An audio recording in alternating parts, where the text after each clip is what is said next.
என்ற இரவில் அவர்கள் பேசிக்கொண்டிருந்தார்களோ மறுநாள் அவர்களுடைய தொலைபேசி அழைப்பில் காணாமல் போன அவர்கள் வீட்டு பிள்ளை, காணாமல் போன என்கின்ற வார்த்தை நாகரிகம் கருதி ஓடிப்போன அந்த பிள்ளை அவனே ஃபோன் பண்ணி மீண்டும் இல்லம் திரும்புவதாக சொல்லி இல்லத்திற்கு வந்துவிட்டான்.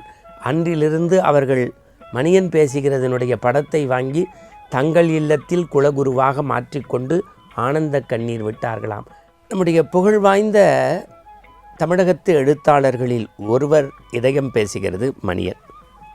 அவர் தொடக்க காலத்தில் உங்களுக்கு தெரியும், தமிழ்நாட்டின் புகழ்வாய்ந்த ஒரு வாரப்பத்திரிகையில் ஆசிரியராக பணிபுரிந்து பிறகு தனக்கென்று ஒரு பத்திரிகையை தொடங்கி அவர் இதயம் தொட்ட மணியனாக மாறியதால் இதயம் பேசுகிறது மணியன் என்கின்ற பத்திரிகையை தொடர்ந்து நடத்தினார். காஞ்சி மகாபெரிய சுவாமிகளுடைய அன்பையும் அருளாசியையும் பெற்றவர். அவரிடத்தில் ஒரு நல்ல பழக்கம் உண்டு. எந்த அயல்நாட்டு பயணத்திற்கு சென்றாலும் தன்னுடைய பெட்டியில் ஒரு கையடக்க பெரியவருடைய புகைப்படம், நம்ம இப்போ டேபிள்ல எல்லாம் வைக்கிறோம்ல ஒரு படம், அந்த மாதிரி ஒரு படம் எப்போது வச்சிருப்பார். வெளிநாடுகள் போனால் எங்கே தங்குறாரோ அந்த ஹோட்டல் அறையில் அதை வச்சுட்டு அதை வணங்கி தான் வெளியில் போவார். இரவு வந்து பெரியவரை வணங்கிட்டு தான் உறங்க போவார். ஒரு நாள் அயல்நாட்டு பயணத்தில் ஒரு இல்லத்தில் தங்கியிருக்கார். பெரியவரை வச்சு வணக்கம் செலுத்திக்கிட்டு இருக்கார்.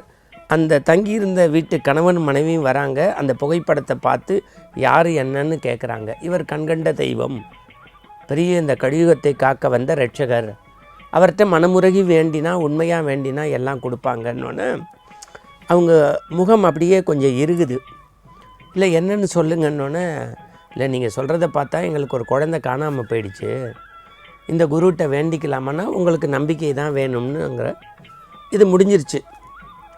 2 நாள் இதயம் பேசுகிறது மணியன் அங்கிருந்து பக்கத்து அயல் நாட்டுக்கு போயிட்டு மீண்டும் இந்த வீட்டுக்கு வராரு. 3ஆவது நாள் கதவை திறந்தால் 3 பேராக இருக்காங்க வீட்டில். என்னன்னு பார்த்தா, என்ற இரவில் அவர்கள் பேசிக்கொண்டிருந்தார்களோ மறுநாள் அவர்களுடைய தொலைபேசி அழைப்பில் காணாமல் போன அவர்கள் வீட்டு பிள்ளை, காணாமல் போன என்கின்ற வார்த்தை நாகரிகம் கருதி ஓடிப்போன அந்த பிள்ளை அவனே ஃபோன் பண்ணி மீண்டும் இல்லம் திரும்புவதாக சொல்லி இல்லத்திற்கு வந்துவிட்டான்.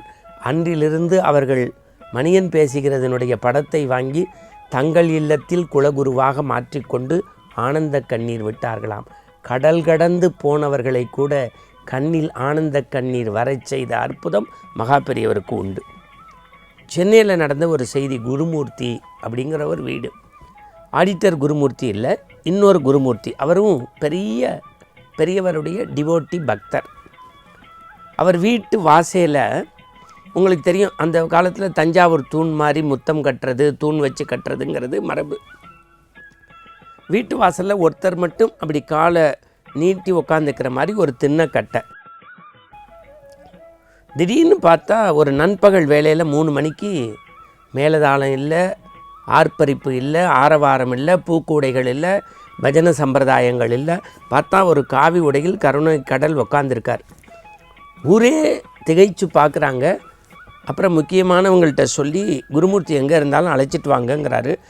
50 நிமிஷம் கழித்து அவர் வந்து கன்னத்தில் போட்டு கருணாமூர்த்தின்னு அழுது, இவ்வளோ பெரிய ஞானி எங்கள் வீட்டுக்கு வந்திருக்கீங்க, உங்களுக்கு பூர்ணகும்ப மரியாதை இல்லாமல் கொடுத்துருக்கோமே அப்படி இப்படின்னு சொல்லி முடித்தோன்னே ஒத்த வார்த்தை சொன்னாராம், என் பக்தன் எனக்காக கட்டின அந்த திண்ணக்கட்டையில் நான் ஒரு நாளாவது உட்கார்றத அவன் கண்குளிர பார்க்க வேண்டாமான்னு. கூடி இருந்த 100 பேரும் சிவசிவா ஹரஹரா சங்கரான்னு போட்டுக்கிட்டாங்களாம். ஒரு அன்பர் தனக்காக மெய்யுருகி செய்ததை எப்படி வந்து மகிழ்விக்கிறார் என்கின்ற ஆனந்தத்தை அடைந்தவர்கள் தான் உணர முடியும். இப்போ ஒரு செய்தி பாருங்கள். 1962 இளையாத்தங்குடி திருமயத்துக்கு பக்கத்தில் பெரியவர் முகாமிட்டிருக்கார். கும்பகோணத்தைச் சேர்ந்த டாக்டர் சுப்பிரமணி பெரியவா மீது பெரிய பக்தி கொண்டவர், அன்பு கொண்டவர். இளையாத்தங்குடிக்கு போகிறார். கூட நிறைய ஆப்பிள் 2-3 கூடைகளை கொண்டு போய் வச்சுட்டு சாஷ்டாங்கமாக நமஸ்காரம் பண்ணுறார். 1962 பெரியவர் அதை அக்செப்ட் பண்ணிட்டார். பெரியவர் அந்த பக்கம் தன்னுடைய சந்திரமௌலீஸ்வரர் பூஜைக்கு அப்படி போனோன்னு அந்த டாக்டர் சுப்பிரமணி சொன்னாராம் அந்த சிப்பந்திகள்கிட்ட, கூடையெல்லாம் பத்திரமா வச்சுங்கோ, பெரியவா எல்லா பழத்தையும் சாப்பிட்ணும், கூடையெல்லாம் பத்திரமா வச்சுங்கோ, பெரியவா பத்திரமா சாப்பிட்ணும் அப்படின்னு. இது அவருக்கு கேட்டுருது. சந்திரமௌலீஸ்வரர் பூஜை முடிந்தார். நித்திய அனுஷ்டானங்கள் தேர்த்த பிரசாதத்தெலாம் கொடுத்துட்டு காரியதர்சியை கைத்தட்டி அந்த 3 கூட பழத்தையும் கொண்டு வானாராம். யார்கிட்டையோ பேசிகிட்டே ஜன்னல் வழியாக பழத்தை தூக்கி தூக்கி அப்படி எடுத்து போட்டிருக்கார். வரிசையாக சில கரங்கள் பெற்று சாமியோ சந்தோஷம், சாமியோ சந்தோஷம், சாமியோ சந்தோஷம்னாங்களாம். இதை டாக்டர் சுப்பிரமணி பார்த்துக்கிட்டே இருந்திருக்கார். 3வது கூட முடிஞ்சு அப்படி எந்திருக்கும் போது காரியதர்சிகிட்ட சொன்னாராம், நம்ம நரிக்குறவ சகோதரர்களுக்கு நல்ல ஆப்பிள் கொடுத்தம்போது எவ்வளோ சந்தோஷம் பாருங்க. இந்த மனுஷன் பாலாக போன வயிறு அரை துண்டு சாப்பிடும், ஒரு துண்டு சாப்பிடும், அடுத்த வாளுக்கு கொடுத்தா ஃபுல் வயிறு சந்தோஷம் இல்லை அப்படின்னு உள்ளே போனாராம். டாக்டர் சுப்பிரமணியத்தை ஓங்கி அரைஞ்ச மாதிரி இருந்ததான்.